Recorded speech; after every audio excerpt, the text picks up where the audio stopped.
நண்பர்களே, இனி வருகின்ற நாட்கள் அனைத்தும் நல்ல நாளாக மாறட்டும். உங்களுடைய வேண்டுதல் பிரார்த்தனை எதுவாக இருந்தாலும் அந்த முருகப்பெருமானிடம் வைத்தாலே நிச்சயம் நிறைவேறும். 2026ஆம் ஆண்டிற்கான முதல் சந்திர கிரகணம் எப்போது? இந்த நேரத்தில் பரிகார நட்சத்திரக்காரர்கள் யார் யாருன்னு, மேலும் சந்திர கிரகண நேரத்தில் என்ன மாதிரியான விஷயங்களை செய்யணும் செய்யக்கூடாதுன்னு போன்ற பல சுவாரஸ்யமான பதிவுகளை இந்த வீடியோவில் பார்த்து தெரிஞ்சுக்கலாங்க. மேலும் கிரகண காலத்தில் பார்த்தீங்கன்னா, குறிப்பாக பார்த்தீங்கன்னா வழிபட வேண்டிய முறை என்ன? முருகப்பெருமாட கொகுத செவ்வாய்க்கிழமை நாளில் இந்த ஒரு பரிகாரத்தை செய்தாலே இன்னும் கூடுதல் பலன் காத்திருக்குங்க. அது என்னன்னு தெரிஞ்சுக்கலாம். மேலும் நீங்கள் புதியவராக இருந்தீங்கன்னா வேலை இருக்க பேமை சேனலை சப்ஸ்கிரைப் பண்ணிவிட்டு கூடவே இருக்க பெல் பட்டனை கிளிக் பண்ணிக்கோங்க. லைக் பண்ணுங்கள், ஷேர் பண்ணுங்கள், கமெண்ட் பண்ணுங்கள். தனிப்பட்ட முறையில் உங்கள் ஜாதக ரீதியாக இருக்கக்கூடிய பிரச்சனைக்கு சரியான ஒரு பரிகாரத்தை பெற்றுக்கொள்ள வீடியோவில் பார்த்தீங்கன்னா டிஸ்கிரிப்ஷனில் ஃபோன் நம்பர் கொடுத்துருக்கோம். அந்த நம்பருக்கு நீங்கள் கால் பண்ணி தெரிஞ்சுக்கலாம். வாங்க நண்பர்களே, வீடியோக்குள்ளே போகலாம். இந்த 2026ஆம் ஆண்டினுடைய முதல் சூரிய கிரகணம் நிறைவடைந்தாலும் இந்த கிரகணம் இந்தியாவில் தெரியலைங்க. ஆனால் இந்த நிலையில் சந்திர கிரகணம் நடைபெற இருக்கு. இந்த சந்திர கிரகணம் ஏற்பட போகக்கூடிய மாற்றம் என்ன? பரிகாரம் செய்ய வேண்டிய நட்சத்திரங்கள் என்ன? வீட்டில் என்னெல்லாம் செய்யலாம் செய்யக்கூடாதுன்னு முதல்ல நம்ம தெரிஞ்சுக்கலாங்க. இந்த 2026 மார்ச் மாதம் 3ஆம் தேதி சந்திர கிரகணம் நடைபெற இருக்கு. ஜோதிட சாஸ்திரத்தின்படி பார்த்தீங்கன்னா சூரியன் சந்திரன் இரண்டையுமே ராஜ கிரகங்கள்னு சொல்லுவோம். ஒளி கிரகங்கள்னு சொல்லப்படக்கூடிய கிரகங்கள் இதுங்க. இந்த ஒளி கிரகங்களுக்கு ராகு கேதுவால் ஏற்படக்கூடிய கிரகஸ்தம் காரணம் மக கிரகணம் கேது பகவானால் சந்திரனுக்கு ஏற்படக்கூடிய கிரகணமாக இது அமைய போகுது. இந்த நேரத்தில் மார்ச் 3ஆம் தேதி என்று பார்த்தீங்கன்னா செவ்வாய்க்கிழமையன்று பிற்பகல் 3:20 தொடங்கி கிரகணம் ஆரம்பித்து இரவு 7:53 வரை கிரகணம் நடைபெற இருக்கு. இந்த காலகட்டத்தில் ஒவ்வொரு ராசிக்கு பல மாற்றத்தை இந்த கிரகணம் ஏற்படுத்தி கொடுக்குங்க. பூர நட்சத்திரத்தில் சந்திர கிரகணம் நடைபெற இருப்பதால் இந்த நேரத்தில் சிம்மராசி, கடகராசி லக்னத்தில் கிரகணம் நடைபெறுவதாலையும் பூச நட்சத்திரத்திற்கு இணையான மற்ற நட்சத்திரங்கள்னு சொல்லக்கூடிய பரணி, பூரடம் நட்சத்திரத்தினருக்கும் கிரகணம் பிடிக்குதுங்க. அதே போல் சிம்ம ராசியில் இருக்கக்கூடிய இன்னும் 2 நட்சத்திரமான மகம், முத்திரம் இவங்களுக்கும் கிரகணம் பிடிக்க இருக்கு. பரணி, பூரம், பூரடம், மகம், முத்திரன்னு 5 நட்சத்திரனருக்கு இந்த நேரத்தில் கிரகணம் பிடிப்பதால் கிரகண சாந்தி செய்து கொள்வது ரொம்ப நல்லதுங்க. அதே போல் இரவு 7:53 வரையுமே சந்திர கிரகணம் இருப்பதால் 8 மணிக்கு குளிச்சுட்டு கிரகண சாந்தி செய்து கொள்வது பெரிய நன்மை அளிக்கும். கிரகணத்தால் வரக்கூடிய தாக்கத்தை அது கட்டுப்படுத்தணும்னு சொல்லுவாங்க. இந்த கிரகண நேரத்தில் கர்ப்பிணி பெண்கள் கவனமாக இருங்க. இந்த நேரத்தில் வெளியில் வருவதை தவிர்த்துடுங்க. வீட்டில் ஜன்னல்களை அடைத்து வைத்துக் கொள்வது ரொம்ப நல்லது. அதே போல் உணவு சாப்பிடுவதில் ரொம்ப கவனமாக இருக்கணும். கிரகணம் பிடிப்பதற்கு 6 மணி நேரத்துக்கு முன்பாக சாப்பிட்டு கொள்வது நல்லது. வயிறு சுத்தமாக இருக்கணுங்க. இல்லைன்னா இந்த கிரகண நேரத்தில் வயிற்றில் இருக்கக்கூடிய உணவுப் பொருட்கள் விஷத்தன்மையோடு மாறக்கூடுன்னு சொல்லுவாங்க. அதனால் உணவுப் பொருட்கள் தண்ணீரில் தர்பி புல்லை போட்டு வைப்பது நல்லது. தர்பி புல் கிடைக்காத பட்சத்தில் துளசி இலைகளை நீங்கள் பயன்படுத்திக்கலாம்.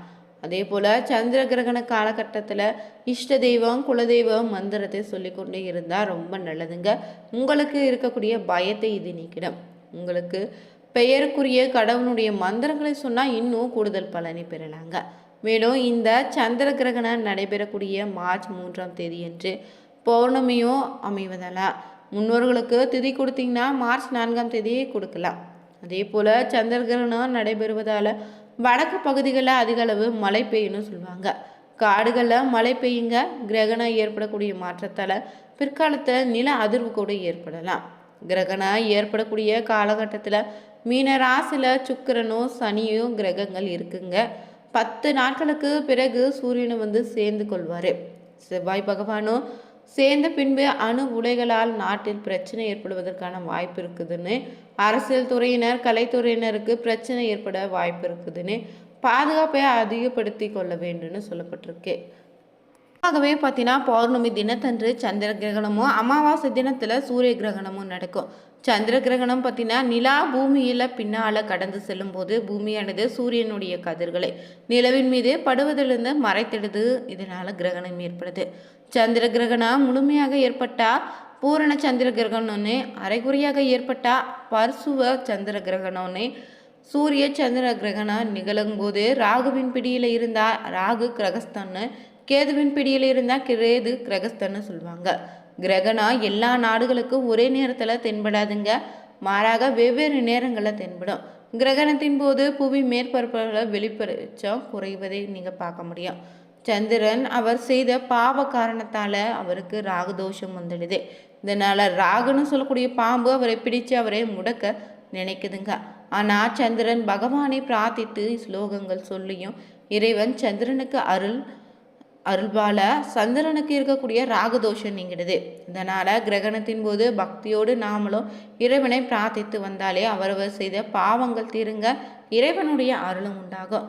கிரகண காலத்தில் கர்ப்பிணி பெண்கள் வெளியில் போகாதீங்க. இது பீடை காலம்னு சொல்வதால் இந்த நேரத்தில் நீங்கள் வெளியில் செல்வது கர்ப்பிணி பெண்களை பாதிக்கும்னு சொல்லுவாங்க. மேலும் கிரகணம் தொடங்குவதற்கு 2 மணி நேரத்திற்கு முன்னதாகவே எந்த உணவையும் உட்கொள்ளாதீங்க. கர்ப்பிணி பெண்கள் வீட்டை விட்டு வெளியில் போகாதீங்க.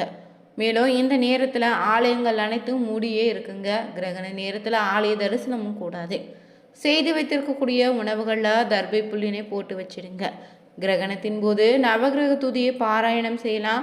அதே போல் சந்திர கிரகணத்துக்கான துதியை பாராயணம் செய்தால் நல்லதுங்க. கிரகணம் விடுபடும் போது, அதாவது கிரகணம் முழுவதும் முடிந்த பிறகு ஸ்நானம் செய்துட்டு ஆலயம் தரிசனம் மேற்கொள்ளலாம். ஆலய தரிசனம் செய்துவிட்டு தீபம் ஏற்றி வழிபட்டால் கடன் தொல்லையிலிருந்து விடுபடலாங்க. இந்த கிரகணம் முடிந்ததும் பித்ருக்களுக்கு தர்ப்பணம் செய்வது நல்லது. ஆலய தரிசனம் மேற்கொண்ட பிறகே உணவு எடுத்துக்கணுங்க. சந்திர கிரகண காலத்தில் வீட்டில் இருந்தபடியே இறைவனை துதித்து இறை வழிபாட்டை பாராயணம் செய்யலாம். நல்ல பலன்களை கொடுத்துடுங்க. கிரகணம் முடிந்தவுடன் ஆலய வழிபாடு செய்தால் இன்னும் சிறப்பான பலனை ஏற்படுத்தி தரும். சந்திர கிரகணம் நிகழக்கூடிய காலத்தில் எந்த முடிவும் எடுக்கக்கூடாதுன்னு சொல்லுவாங்க. இறைவனும் தன்னுடைய சக்தியை அதிகப்படுத்தக்கூடிய காலம் தாங்க இந்த கிரகண காலம். இதனால் இந்த சமயத்தில் நாமும் நம்முடைய சக்தியை அதிகப்படுத்தி சந்திர கிரகணத்தன்று மனக்குழப்பத்தை தரக்கூடிய நாளாக இருப்பதால் இந்த நேரத்தில் இறை வழிபாடு மேற்கொள்ளலாம். சந்திரனுக்குரிய தெய்வமாக இருப்பது அன்னை பராசக்திங்க. சந்திரனை தாய் கிரகணு சொல்வதால் சந்திர கிரகணத்தன்று அம்பிகை வழிபாடு மேற்கொள்ளலாம். கிரகண வேளையில் அம்பிகைக்குரிய பாடல்களை பாராயணம் செய்யலாம்.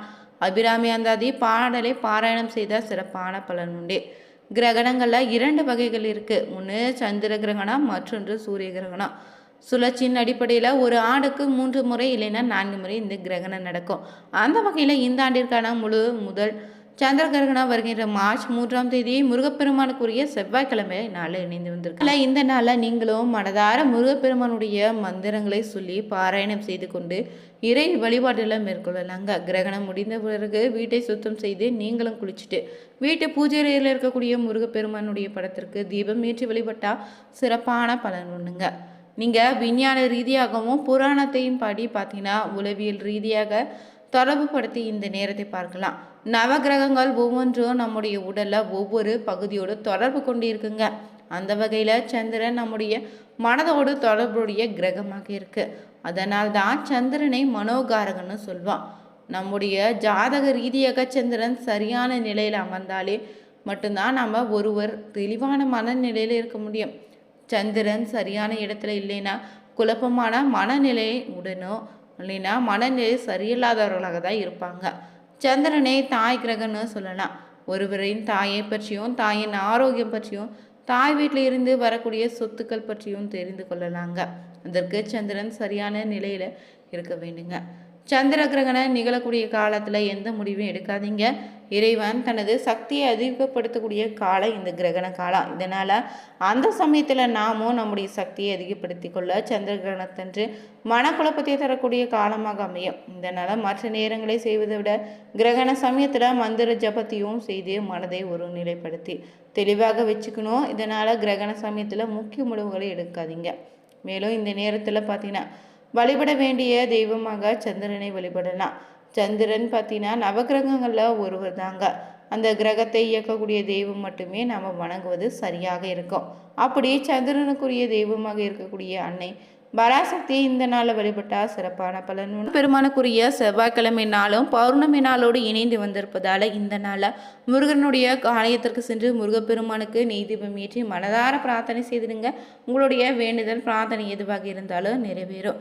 இந்த வீடியோ பிடிச்சிருந்தா லைக் பண்ணுங்கள், ஷேர் பண்ணுங்கள், கமெண்ட் பண்ணுங்கள்.